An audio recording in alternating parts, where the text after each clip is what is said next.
Colours पर लोकप्रिय भारतीय टीवी धारावाहिक बेकाबू 2023 के एपिसोड अपडेट में आपका स्वागत है। इस कड़ी में हम देखते हैं कि मल्लिका बेला को रायचंद की पार्टी में ले जाती है, इस तथ्य को छिपाने के लिए कि उसने बेला की कविता चुराई है। हालांकि मल्लिका लापरवाही से ड्राइव करती है और उनका एक एक्सीडेंट हो जाता है। उनकी कार एक बूढ़े आदमी की सब्जी की गाड़ी से टकरा जाती है और बेला उसे दिलासा देती है, उसके नुकसान की भरपाई करने का वादा करती है। इस बीच मल्लिका और उसका प्रेमी पार्टी में शामिल होते हैं, जहां वे राणव का मजाक उड़ाते हैं। बेला बाद में उनसे मिलती है और जब वह एक अजीब तस्वीर देखती है तो असहज महसूस करती है। मल्लिका की सास अपने बेटे से राक्षसों और परी की कविताओं की जांच करने के लिए कहती है। बेला एक बंद दरवाजे को खोलने की कोशिश करती है, लेकिन उस पर चोर होने का आरोप लगता है और उसमें और ताले जुड़ जाते हैं।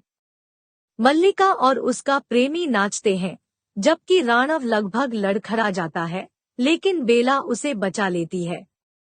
बाद में राणव घर जाता है और अपने भाग्य पर रोता है, जबकि बेला अपने आसपास जो हो रहा है उससे परेशान है। अगले दिन कुछ मेहमान बेला को प्रपोज करने आते हैं, लेकिन वह मना कर देती है और कहती है कि वह पढ़ाई और काम करना चाहती है। हालांकि उसके पिता उसे प्रस्ताव स्वीकार करने के लिए मजबूर करते हैं और यहाँ तक कि उसकी माँ को उसे ब्लैकमेल करने के लिए मारते हैं। दूल्हे का परिवार दहेज की मांग करता है, जिसे बेला के परिवार ने मना कर दिया, जिससे शादी रद्द हो गई।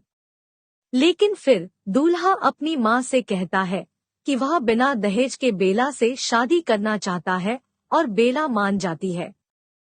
इस बीच अन्विता एक दुर्घटना का शिकार हो जाती है और राक्षसों द्वारा लगभग मार दी जाती है, लेकिन राणव आता है और बुरी तरह से घायल होकर उनसे लड़ता है। वह बेहोश हो जाता है और उसके भाइयों को लगता है कि वह मर चुका है, लेकिन कुछ अलौकिक घटनाएं होती है और वह जाग जाता है। बाद में एक आंधी से बेला के घर का पर्दा जल जाता है और जब मल्लिका को पता चलता है कि उसके बेटों ने राणव को मारने की कोशिश की है, तो वह गुस्सा हो जाती है। अनीता के पिता उसकी तलाश में आते हैं और वे उसे एक साथ खोजने की योजना बनाते हैं।